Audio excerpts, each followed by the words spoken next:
I think last week, you said you went with Portland for this series, right? Yeah, experience. And I stuck with Denver because I see those two young guys. I see Harris, Paul Millsap, the experience that he brings that team, and he's come up big in these playoffs. He's been playing really good basketball. He's been playing great. But man, you talk about those two guys. You talk about Jokic and you talk about Murray.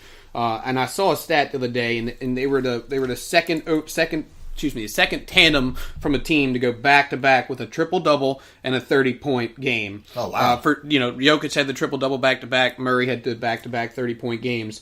And the last teammates to do that, Kareem Abdul-Jabbar and Magic Johnson in 1980 in a series against the Suns. That's elite company. I mean, that's elite company. I mean, you talked about it. Jokic is he's a walking triple double.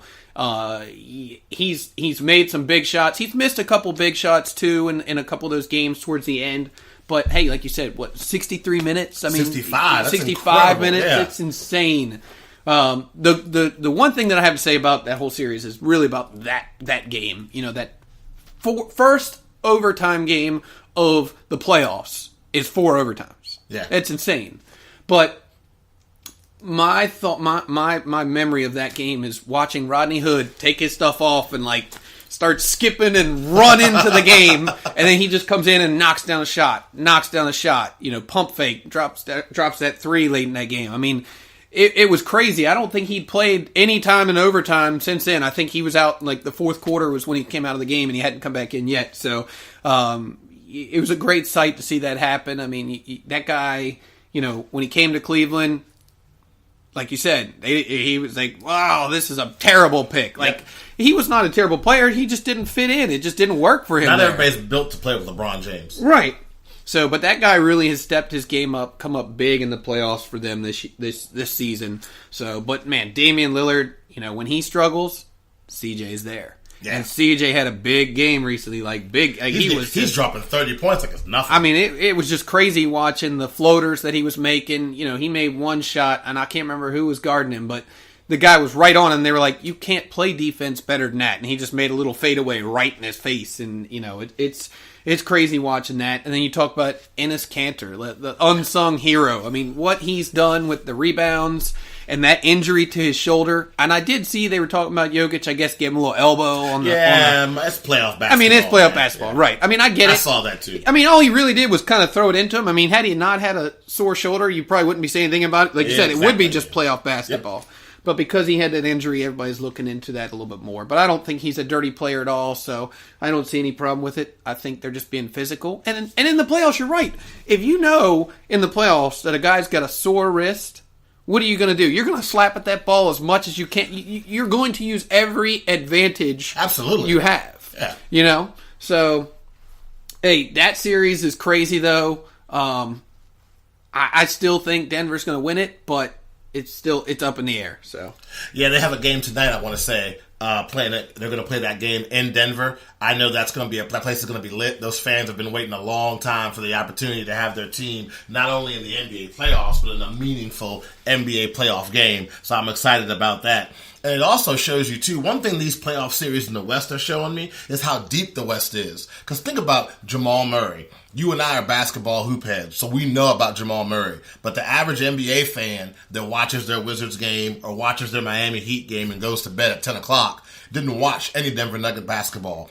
They have no idea who CJ McCollum is at all. And now, because it's the NBA playoffs and more people are tuning into basketball, you're getting to see 2 of the elite guards in the league. But the West is just so stacked with your Steph Currys, your Klay Thompsons, even your De'Aaron Foxes from the Sacramento Kings. You don't hear about these guys. And this is a coming out party for these guys. And a lot of people thought that CJ McCollum is just a jump shooter. He's too small to play in the NBA. This kid is, like you said, floaters, runners, fadeaways out of the post. I mean, however you want it, CJ's giving people the business in the playoffs. So it's good to see those 2 guys get some exposure and get some love as well. Yeah, another guy, and I didn't mention his name, we kind of skipped him over, but man, another guy for Denver that's been coming up big is actually, and I don't remember exactly, I know he's a local guy, is Will Barton. Yep. He's been making shot after shot and getting those, he's been doing the stuff that he has to do to get rebounds and steals. I mean, he really has kind of really stepped his game up for them this series as well. You look at a guy, he's Excuse me. He's only averaging 9 points, 5 rebounds, and 2 assists, but he came up big in games 3 and 4 for them. So he does a lot of all the dirty work. Right. I'd say for Denver. I won't say a little bit. He does almost all of the dirty work for the Denver Nuggets. Will Barton, definitely a good point on that one. So that's kind of where we stand in the Western Conference. We have 2 fantastic series, both series tied up at 2 games apiece.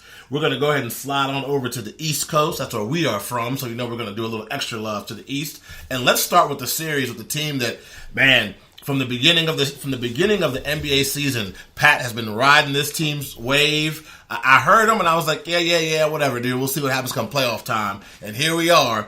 We're talking about the Milwaukee Bucks taking on the Boston Celtics, who were a couple of games away last year from beating LeBron James and making the NBA Finals. Milwaukee with a 3-1 lead over the Boston Celtics.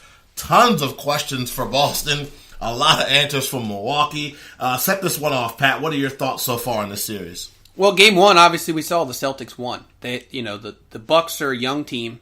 Giannis, Middleton, Bledsoe. Obviously, that's their core. Yeah. But no Brogdon. Right. No Brogdon. Brogdon hasn't come in for the series yet. They haven't said yet when he's going to play, if he's going to play. It's definitely not playing the next game, but possibly in this series if it goes more games.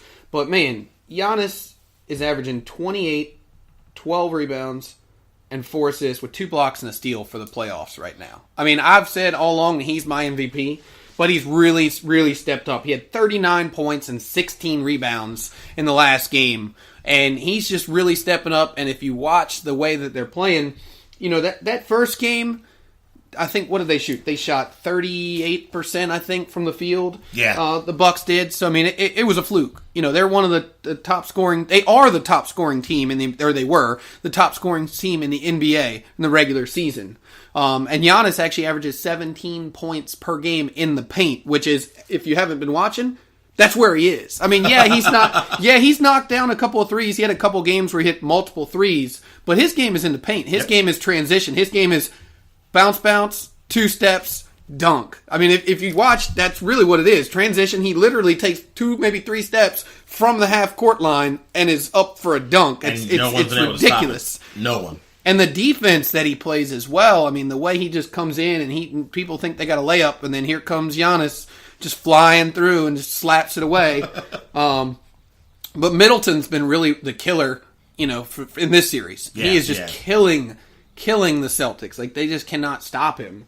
And we just don't know what we're going to get from Kyrie Irving. I mean, Kyrie Irving is so wishy-washy. In Game 3, he was 2 for 8 from the 3-point line. He did have 29 points. You go back to Game 1, he had 26 points, 7 rebounds, and 11 assists, and you're thinking, the Celtics that's the playoffs. That's what they've been waiting for. They've been waiting for the playoffs. They've been waiting to make that move. I'm not going to lie, that's what I thought. Right. Yeah, not me. I stuck to my guns. I wasn't worried. I knew Giannis. I knew Bledsoe. Bledsoe is, what do they say? He's built like a free safety, or strong safety in the NFL. I mean, it's insane when you see him just standing there and he looks like he does not look like a basketball player. No, Milwaukee definitely has not disappointed. I mean, they've done what they were. People who are fans of Milwaukee, who have watched a lot of games, the expectations they had have been filled. Just too much Giannis. This is kind of my observations. The Bucks bench, I want to talk about that, has stepped up a lot. I mean, you got a guy like Covington, I remember from Notre Dame. All the guys that played the bench, George Hill, turning back the clock to the Spurs days. These guys have come on, especially last night's game. Giannis in foul trouble, Middleton kind of in foul trouble. You think, without their 2 stars, there's no way the Milwaukee Bucks are going to win this game. The bench didn't just maintain the lead. They increased the lead where those guys were on the bench. They come back in the 4th, shut things down, and now here we are with the Boston Celtics getting booed off the court. When the Celtics walked off the court last night, their fans are booing them. A lot of people talking about, is that Kyrie Irving's last home game in Boston? I believe it is. I think that this team is just completely different than the Boston Celtics team we saw last year. There's no sharing of the ball. I feel like Morris is the only guy that really seems to be team-oriented. Even Jason Tatum last year was the darling of the NBA playoffs. He's been okay, but not that super X-factor we saw last year. I'm sure Terry Rozier can't wait to see Kyrie Irving leave so he can get the role he had before.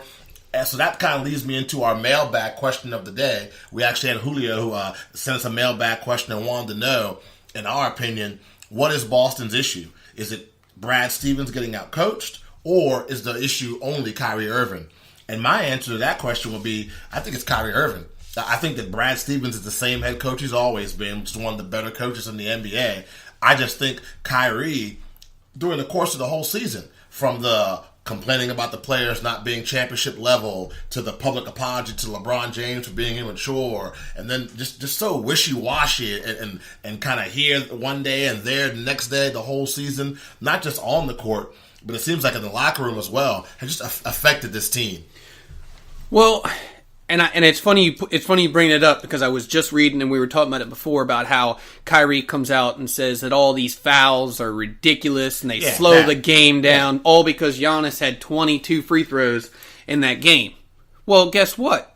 When he goes to the hoop, you got a choice. You can foul him, or you can let him go by. And if you foul him, they're going to give him free throws, or he's going to get one free throw. You know, he might only have one free throw because he actually made the dunk. But Kyrie, I think, is a superstar in this league, no doubt. We saw what he did when he was in Cleveland. We saw what he did when he was with LeBron, won a championship. But I just think that with this team, with Tatum, with Horford, with Marcus Smart, I really just think that he's not the best fit for them. I won't say they're not the best fit for him. I'm saying he's not the best fit for them, because they need somebody that's strong. They need somebody that's strong-willed. And we've seen what Kyrie does. He goes back to that complaining. Yeah, well, I'm going to complain. I'm doing what I'm doing. It's like, yeah, exactly. Yeah, he can do it. He can take over a game, and he can score, and he can assist, and he's a great player in the NBA. But that doesn't mean that you're a right fit for that team with that team chemistry. I think Tatum should have a bigger role. And that partly is that part of that is him not taking that role on sometimes. You know, he looks at Kyrie and says, okay, you take it over. You know, you kick to me when you're open or something like that. And every now and again, Tatum will shoot it. But I think I agree with you 100%. I think it's definitely Kyrie that seems to be the problem there in Boston. And he's definitely, probably in my opinion, played his last game in Boston. Yeah, I mean, I'll say it right now, and I'll stick by this. I'm not sure who the person will be, but when Kyrie Irving leaves and the Boston Celtics bring another guard in, watch that team be better. Am I saying NBA Finals next season or something crazy like that? No. I'm saying the product you see on the court is going to be better for Boston next year when they're minus Kyrie Irving. That's what I'm saying. I mean, the Bucks have 5 guys right now in this series that are averaging double figures. And just the Boston Celtics defense has just been horrible. I am not excusing Brad Stevens at all. He definitely can make some adjustments to make this series a little bit more competitive. 0 answers for Giannis Antetokounmpo in the fourth quarter, or the whole series for that matter. But at the end of the day, I just feel like that Kyrie Irving's not a good fit for this team. Well, here's and I'll just give you a couple stats for this series. Kyrie Irving, 37% from the field. Kyrie Irving, 25% from the 3-point line. Jeez. We're talking about a guy that's could average 30 points a game. You know, he's averaging 22 points, 5 rebounds, and 8 assists.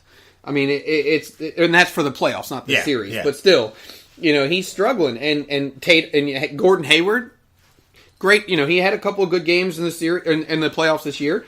But in games 2 and 3, you know, he had what? He was 2 for 3 in game 4 in 27 minutes. 2 points.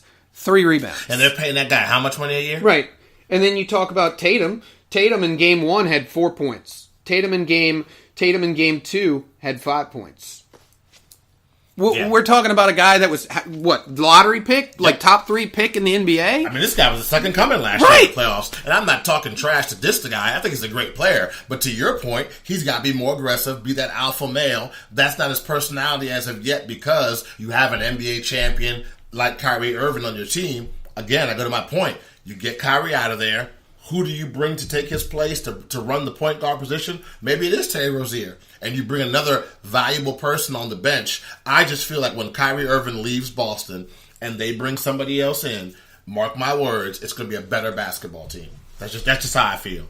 Yeah. And from Milwaukee, they're doing exactly what people like you, people like Jeffrey Newhome, one of our writers at Nuts and Bolts Sports, even Jill, one of our old friends of the podcast. These are diehard Milwaukee Buck fans who have been saying since the beginning, this team is legit.